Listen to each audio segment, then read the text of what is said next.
Welcome, everybody. It's Max from Paper Gold and Common Ground Finds with another episode of Destination Unknown, episode 19. I can't believe I made it that far. I am in Denver, Colorado, speaking with a co-op owner of a phenomenal bookstore, the Printed Page in Denver, Colorado. Dan, welcome in. Thank you. Thank you. I want to just get right into this and explain the idea of how the beginnings of the Printed Page began, and explain a little bit about what the co-op is. Yeah, Printed Page began 15 years ago when the old Denver Book Mall closed. And the Denver Book Mall was a co-op of about 15 dealers. And when it closed, one of the other dealers and I wanted to continue selling books. So we adopted the same formula, if you will, and started Printed Page. And that formula is that, we rent space to booksellers. Mm-hmm.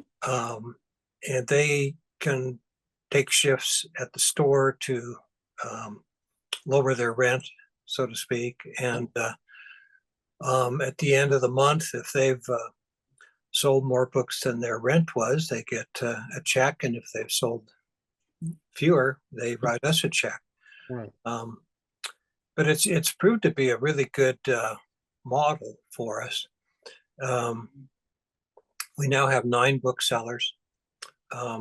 Virtually all of them are very knowledgeable people. They've all been through the Colorado Antiquarian Book School or similar kinds of education, including the informal education that all of us in the field end up picking up just by handling thousands and thousands of books and being in contact with other booksellers.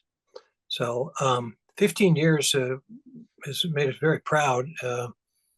And this year rather, we were named the top bookstore in Denver by Westward, which is a pretty well regarded weekly news magazine in town. So we're very proud of that. So nine booksellers in the same property. How large is the store now? It's not very big. It's maybe 900 square feet. Okay, so but one of the many advantages for a book buyer is that they're going to a bookstore, but they're getting 9 different versions. Yeah. Yeah. So one of I'm sure you can explain this, but you may have someone who specifically deals with Western Americana. You may have someone who deals with modern first. So you're getting the whole flavor of the buffet of a bookstore, but from different booksellers. Yeah. And back when it was in the Denver Mall, how popular was it back then? I came to it kind of late in its life, but it seemed to do very well.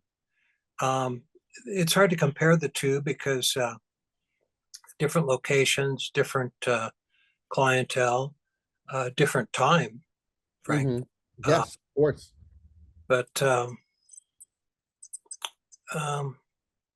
it's just different businesses. But the model was what we carried over from the old book mall.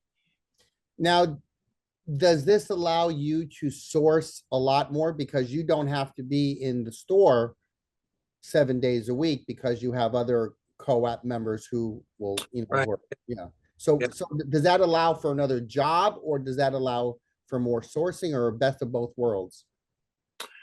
Well, I don't want another job. I had to retire to find this one. I tell people I had to. Understood. I think, from a bookseller's point of view, a big advantage to having a brick and mortar store is that the books come to us. Yes. I walk in the door, people call us.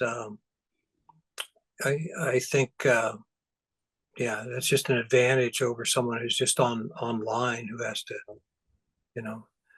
stand in line at library sales and estate sales and things like that to find their books. Now, interesting question, because I know how antique malls work when they have, 200 different vendors inside of an antique mall. If somebody comes in with 3 or 4 boxes of books, but you're not in the location at that time, how does that work? Whoever's working there. So that's the bottom line. Yep. If you put in Yep. more time, you get more Yep. luck, so to speak. Yep. You answer the phone and Right. someone's selling books. If you're in the store and someone's bringing books, that's just a way to be fair to all the different. But is there sort of a gentleman's agreement of, if you have someone who specifically deals in a certain kind of book, certain type of subject, that they'll say, oh, this is better for Dan? Yes. Yes. Yeah, that's interesting. Yeah. And you've been doing it now 15 years. How have you seen the market change from the time you guys did it as a 9-person co-op and to what book selling is now? I think that's a really intriguing question. I think it's become easier to sell good books. And by that, I mean more expensive books, collectible books. I think it's easier to sell a $200 book than a $10 book in a lot of. Or 20 $10 books. Yeah. Yeah. Yeah. That's just I'm not sure that's the market so much as just our evolution and in terms of what we carry in the store. At the old location, the old Denver Book Mall, there were a lot of people just looking for $4 or $5 paperbacks for high school English class or whatever. I think we have a more collector-oriented clientele now, although a lot of people just come in off the street. But one thing we've been very focused on at Printed Page is getting to know our customers. And we keep in touch with them. If we find books that we know a customer is interested in, we let them know. And that's and we we've built a customer list of nearly 4,000 people. It surprises me, frankly. I came out of corporate communication and marketing. It surprises me how few bookstores really pay attention to that kind of thing, but it's been very valuable to us in terms of creating relationships with our customers, finding books for them, just and overall just building the business. Yeah. When you say that kind of thing, what you're specifically talking about is just great customer service, top-notch customer service. Yes. Knowing what your customers want. Right. Yeah, I have a group called papergold, a Patreon group called papergold, and we talk about the next level of book selling is not just sourcing, listing, and selling. It's also giving great customer service. Even if you're selling online, you can still reach out to people who bought the books from you and ask them a series of questions and to get to know them. I think that, yeah, it's true to some extent. Now, my experience selling online was it was very hard to create relationships. It was easy to do transactions. It's hard to create relationships.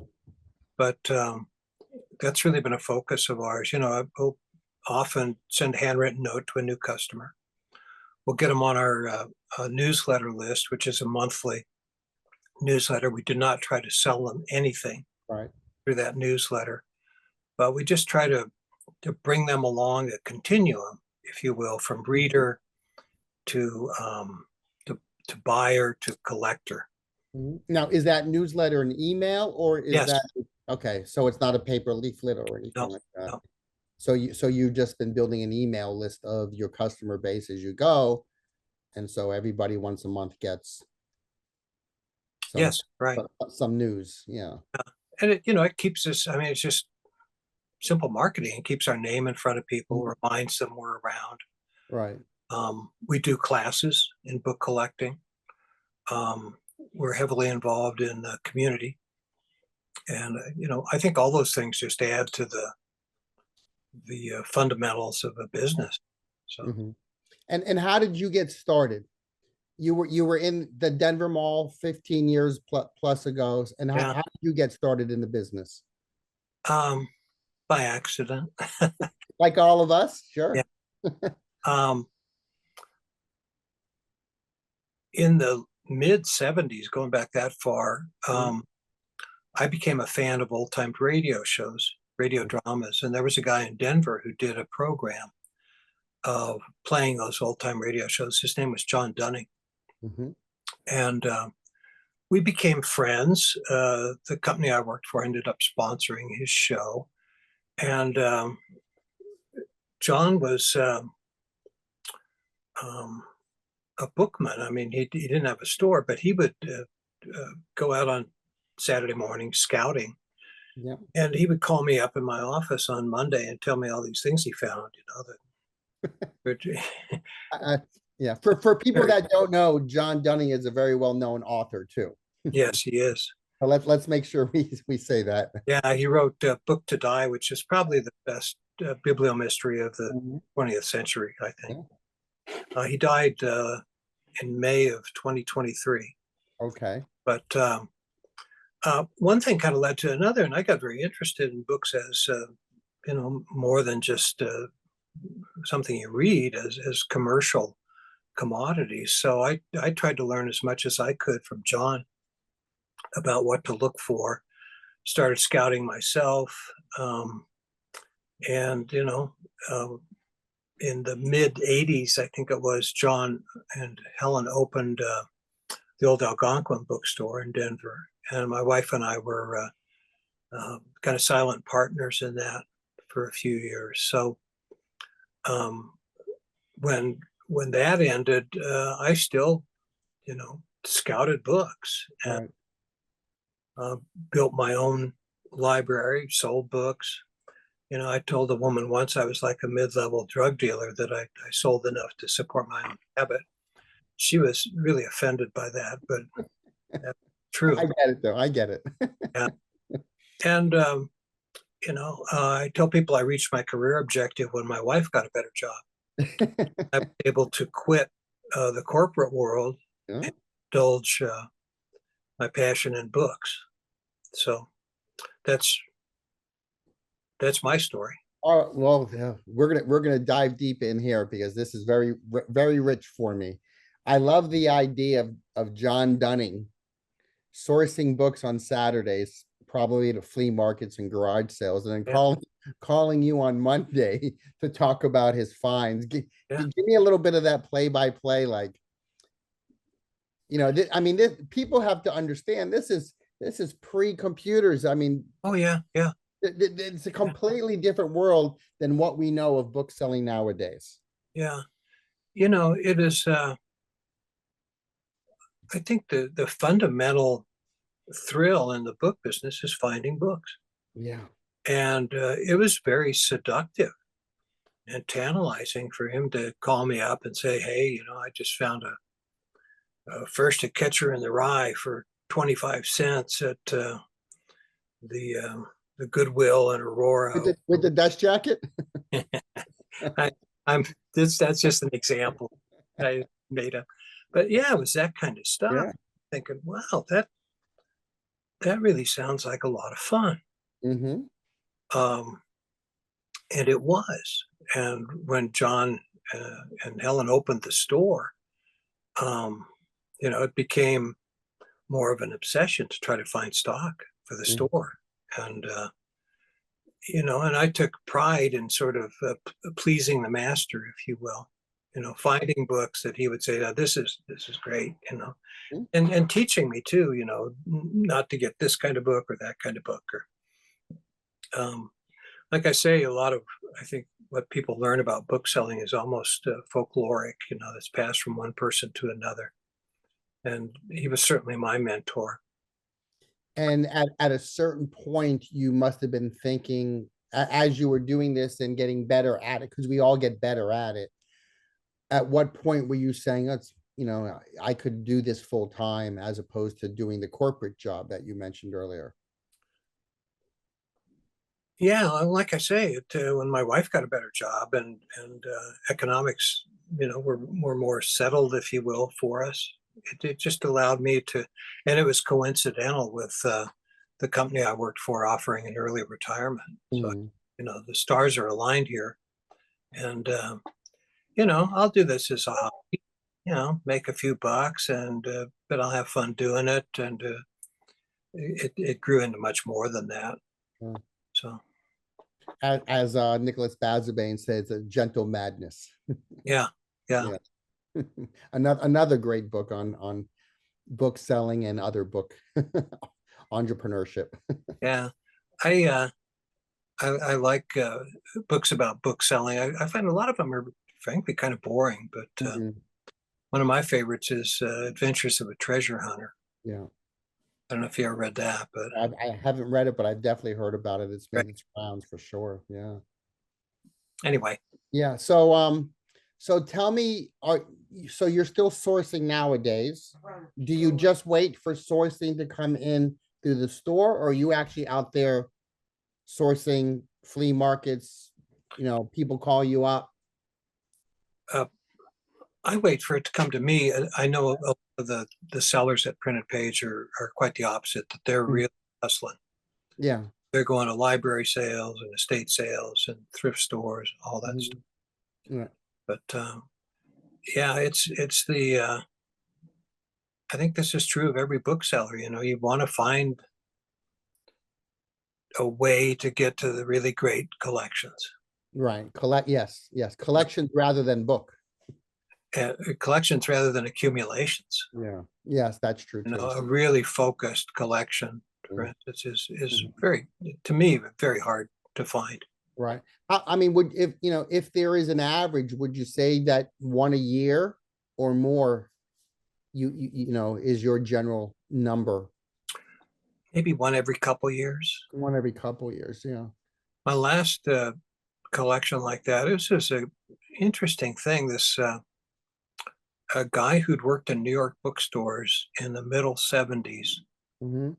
um, collected science fiction, and he boxed up his collection, sent it to his parents in Denver, where I live, Hmm. in the 70s, because the postmarks were still on the boxes.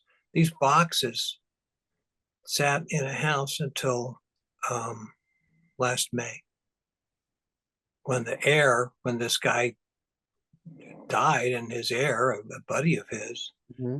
called me up and said, "Come look at these books." 50 years in boxes. Yeah, and it was just great material. And was it paperback science Oh fiction? no, no, Hardcover. it's all hardcover, first Mhm. editions and dust jackets. And was it science fiction, fantasy, horror, or just specifically Yeah, science? science fiction mostly. Uh, Yeah. First edition of Dune, first edition of The Android's Dream of Electric Sheep. It's just on and on and on. And was he collecting Asimov and Bradbury back then, or was he a reader and just put these books away as a reader? I don't know. Yeah. Yeah, And but and yeah, and how voluminous was the collection? Was it a few thousand it pieces? was. I'm trying to think. It was probably 700 or 800. Yeah. But it was just great stuff. Yeah. Yeah. And so when you did you go to the house to open these boxes up? Yes. Yes. So give me the play-by-play of that. I mean, you see the postal note on there. You see it was from this 1973 or what have you, and the boxers are sealed and they I mean, razor blade. Christmas Yeah, it is. really is. Yeah. Do you remember the first book you saw when you opened it? No. But very quickly Sure. that this is a good find, or that this is not. Right. You just do. Mhm. So And how often, you seem like a lot more patient than I am. I like to go out there on the road and go try to find stuff. Um, how often are people bringing you in books for you to look at least appraise, not give a professional praise, but just I'm a bookseller. I could buy your books yeah, appraisal. it happens I'd say daily. Okay, beautiful, Yeah. beautiful. I used to be a lot more aggressive about finding books than I am now. I'd even conduct book sales for nonprofits. Just Okay. so I could go through the books, you know. Mhm. Um, but I'm lazier now, and I don't have to do that. Right. Find books. So Is that when you work with those nonprofits? I'm guessing these are libraries you're speaking of? no, for instance, my alma mater Oh, okay, okay, conducted a book sale for them once, and they let all the alumni in Denver know that, you know, this guy's conducting a book sale, and proceeds will go to the university. right. So do you do that in consignment, or does 100% No, of the no, that's yeah, yeah, all the proceeds that go back to the university. Of course, I'd get first dibs on, on yes, I guess. you Yes, know, that's the advantage for you, is to be able to see everything before someone else. a lot of work. Yeah. Oh, yes, yes. I do it daily. Like you, I do it daily. It is a lot of work. Yes. Yeah, It's it's amazing. I always say that the books are everywhere. You do have to get yeah. your name out there. Do you agree with this? Yes, yes. I um, at one time, this is a little bit of an aside. Um, my education was in journalism, and in the days when newspapers still ran want ads, I would go through them on Thursday or so, Hmm. and any that had books, I would find through a city directory the phone number that correlated to the address. Hmm. And I would call these people up and say, "Hey, I see you've got books. I'm going to be in your neighborhood in 8 minutes. Can I come look at your books?" That's very aggressive. Yeah. Sale, yeah. And people, how'd you get my number? I'm a journalist, you know. I know all these things. But Hmm. that was the level of aggressiveness that I had, and like I say, you know, it worked for me. I've just become, I guess, lazier is one word you could use, but I don't have to do that now. Right. Books come to us. Yeah. Daily. Oh yeah, yeah, Yeah. That's interesting. And I want to go back to your relationship with John Dunning as well. You're also an author. yes. Do you want to talk about that experience? And was John Dunning a mentor? I'm guessing Mr. Dunning was a mentor for you, is that in that as well? No, No, no, no, okay. um, not really. He was a mentor in a way that, you know, we talk about getting books. One of the ways to get books is to be a book reviewer. Yeah. Yeah. And Dunning reviewed books for the Denver Post, and introduced me to the book editor, and I started reviewing books. Uh, so I'm a writer, you know, and it was not a difficult thing. And I thought, this is great. You know, you just get books sent to you. And some good ones, because sometimes they're uncorrected proof copies or Yeah, or ARCs. yeah, yeah. Mm. Which I've always found really hard to sell, by the way, Mm. me. Yeah, But I think it all depends on the book and if there's a movie being made, and a few variables. yeah. So I wrote a couple books. One was just a history of my neighborhood that turned 100 in 2023. And Okay. that was just, you know, basic research and journalism. And my second book was titled "I Met Another Dead Man Today," and it's a diary, really, of uh, being in the book business. And the title refers to going to the houses of people who've died to look at their libraries and what you can discern about the people from the books they had on their shelves. Mhm. So you were writing a diary each time you went into someone's home. Or yeah, a lot of them are based on that. A lot are just you know, observations of things that happened in printed page. Mhm. But So your love of book selling literature has also equated into you creating it as well. yeah, yeah, Yeah. It now, is that are these books still in print? Are they available? Because I'm going to link them down on our page for you. yeah. I, you know, I've not put them online. I just sell them privately. So anyone interested can just contact me or through Printed Page. And they're going to ask for a signed copy too, you know that. Oh, here we go. Yeah, there it is. Oh, yes. Yeah. Beautiful. We also write chapbooks that we do for the at Printed Page, and they're kind of yearly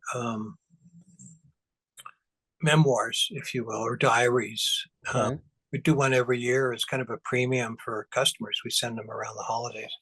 Here's a couple examples. This is Aliens Created Us to Find Them Gold, Mm-hmm. which was something a woman told me once when she was in the store. That's interesting. And so you guys are producing anthologies where people can submit work for possible publication or no? No, we just do it. Yeah, On your own? yeah. Okay. It's another one. Some days are better than others, but it's just a way for us to, of course, market ourselves, but also sort of nurture and expand book culture. Mm-hmm. So, Yeah. And I know we talked briefly before the interview about online sales and eBay and Amazon and other platforms that are growing. This is something you don't choose to do, but are there other sellers in your co-op that do take advantage of the social media and the internet platforms? yeah, Yeah. yeah, And just not me. yeah. Did you ever do it at any time in your journey as a Oh bookseller? yeah, yeah. I sold online for several years, um, and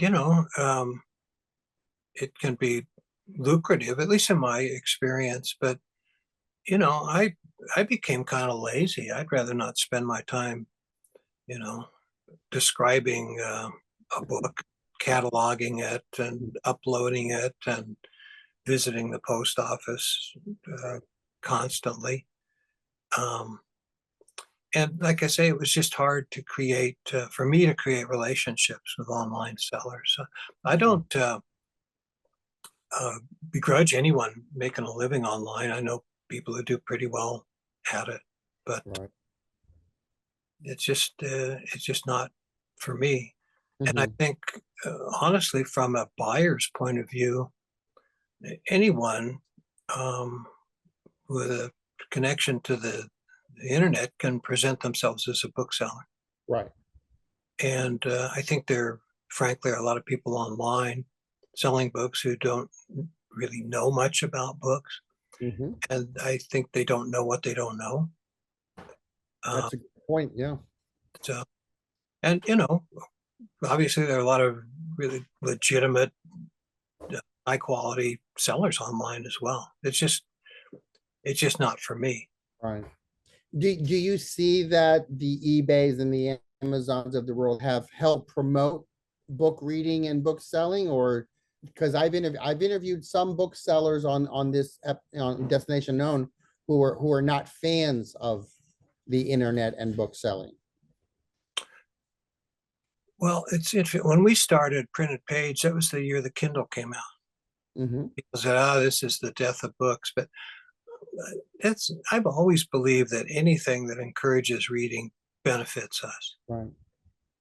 Um, that maybe somebody will read Fahrenheit 451 on a Kindle and they'll think, "God, that's a really great book. I'd sure like to have a physical copy of that." You know, um, And imagine once they start that rabbit hole of looking to buy a copy, maybe they run across an Easton Press version, yeah, and then they get fascinated with the illustrations and the illustrator. So all of that just leads to a rabbit hole of knowledge. it's just such a different experience. People come into our store and they don't know what they want. I say, let the book find you. Mhm. Um, and that's not an experience you can duplicate online. At least I don't think it is. Maybe Right. doing it right, but and I think there's something even anthropological about a real book and the senses it activates. The smell, the feel of the paper, the weight of it. Um, I think there's a human need almost for that sort of sensory experience. I think the same things happened, frankly, with music. Mhm. You know, I mean, I can download anything I want on my phone, but it's not the same as uh, taking a vinyl record out of the sleeve and looking at the the sleeve and the feel of putting it on a turntable and watching the Very, yes, very tactile yeah. and ergonomic with engineering. There's so many variables there. And further, I think the more society becomes automated and digital, and geez, try talking to a real person when you call. Oh, pick a company Yeah, that's a whole other episode we could do. that human interaction becomes even more valuable and important Right. to people. Right. And you shop for a book on Amazon, they're not going to ask you if you want a bottle of water or No. what have you read lately that you like, or have you ever thought about this author or that, Right. or Yeah. have you ever seen a copy like this? And again, this goes back to how we started. This is all about customer service. Yeah, You know, yeah. this is how you get repeat customers. So So I know that you're at home right now. You're not at the store. You have a beautiful collection of books behind you. Uh, is this your personal collection behind you? yeah, yeah. So what do you like to collect? What do you like to buy? Huh. I say my personal collection. There's not a book in this room I wouldn't sell. You're a bookseller, of course. Yeah, I'm not going to be like the pet store owner where all the dogs are old. Oh, I know. Yeah. Um, I like books about books. I like mysteries Hmm. of certain authors. Michael Connolly is a current favorite, has been for a long time.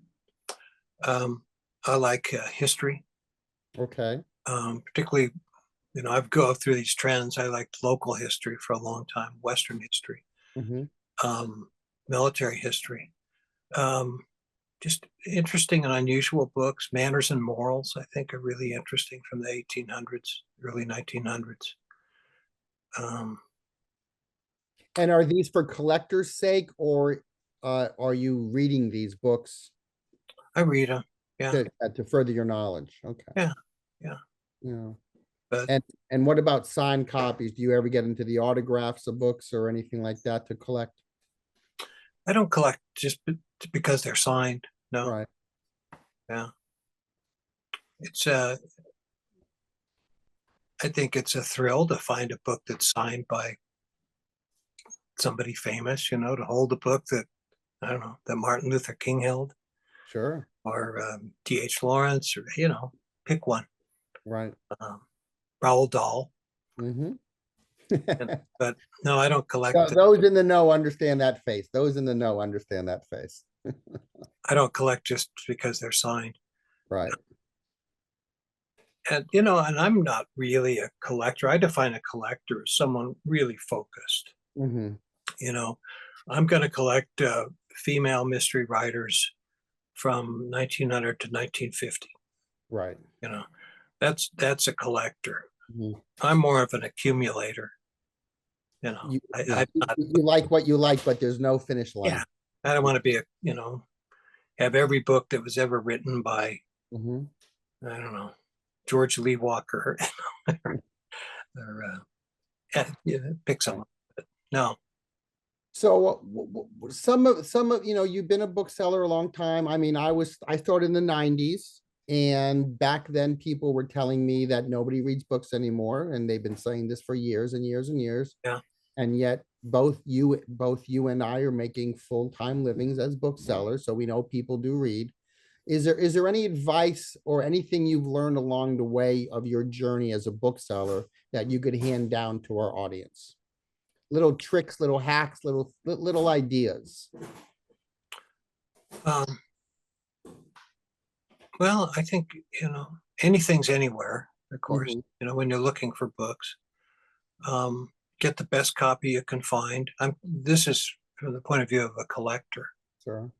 Um, Make sure that the bookseller you deal with or booksellers know what your interests are. So, if they're on the ball and they find that copy you're looking for, they'll let you know. And don't think of books as investments. Never buy a book thinking, well, this will be great. I'll sell it in 2 years for more than I paid for it. Right. I think that's really foolhardy. Yeah. Although that is a sort of a niche world right now of books. There's a niche world about that. The Wall Street Journal had a big story or column, a guy talking about buying books as almost like stocks, hoping they'll go up. But I thought it was interesting. He didn't quote a single bookseller in his article. But, you look at the economics of a book. If you buy a book for $30, you may be able to sell it back to a used bookstore for 10. Sure. So for that book to return your $30, it'd have to appreciate to the point where it's a $90 book. Right. And then you're just breaking even. Yeah. And you got to hold it for, presumably years for that to happen. And X amount of years, it's on your shelf, renting space on your shelf. I would never buy a book as an investment. Right.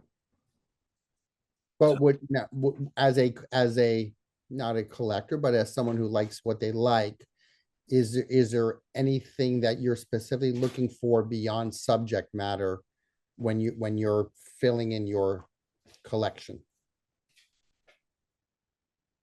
Let me be more specific. You do like World War II books, you mentioned, correct?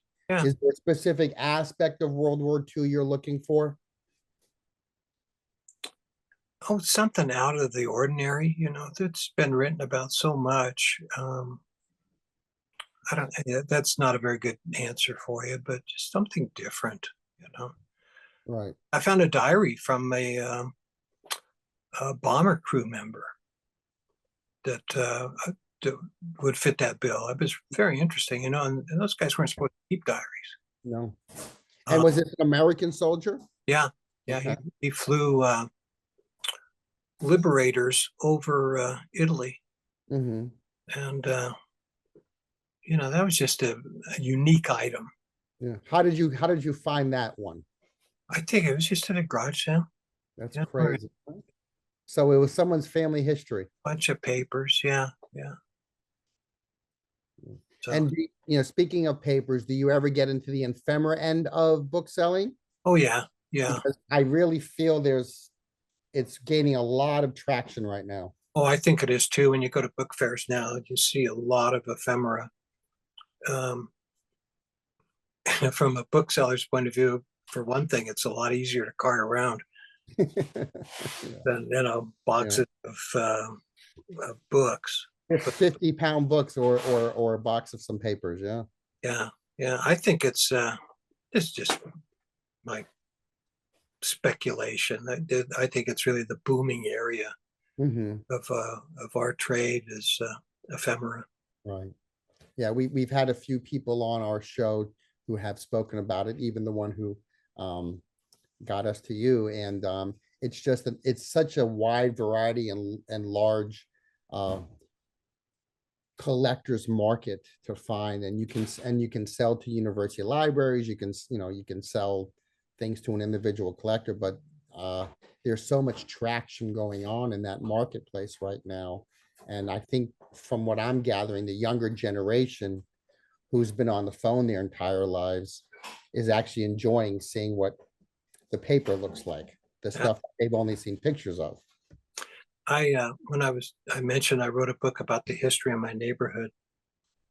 I got our local library to agree to do a time capsule. And I thought, to be open to 100 years from now, what would tell people 100 years from now what our lives were like in 2024. And one thought I had was to save all my junk mail for a week. I mean, that could be a box, though. That could be an entire box by itself. Yeah, ephemera is, was in some respects, a junk mail of Yeah. earlier generations, Yeah. Um, And now everyone's trying to collect it. It's just an yeah, amazing how it turns around.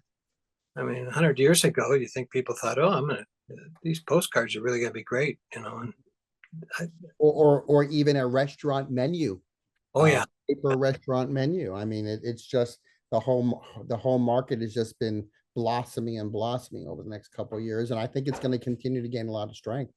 yeah, I would agree with you. Yeah. Yeah. All right, I'm going to ask you one more question. It's the question I ask everybody at the end of the show. This is destination episode 19. You're going to be sending me off to number 20. Do you know where you're sending me off to? I do. I want you Okay. to talk to Taylor Kirkpatrick. Taylor Kirkpatrick. Okay. He is a bibliophile of impressive proportions. One, and he's the founder of the Kirkpatrick Prize for Young Book Collectors. Excellent. So, a very interesting guy. And where is he located? In Denver. Oh, so I'm still in Colorado. Yeah. I think this is 3 or 4 in a row now. Um, You guys don't want me to leave. I love it. I love it. All right. Any final words to the audience about the printed page or? well, come see us. We're in a Victorian house built in 1892 that has a lot of charm. Mhm. And we really enjoy people from all over the country that come to see us and talk to us. So And if they do want to meet you, do they call ahead of time to find when you're there? yeah, yeah, Okay. So there's sort of a month schedule in advance Yeah. out for you. sure. Well, I thank you for your time. It's been a true pleasure and an honor to pick your brain on this stuff, and you've taught me some things as well. Thank you, Max. Bye bye.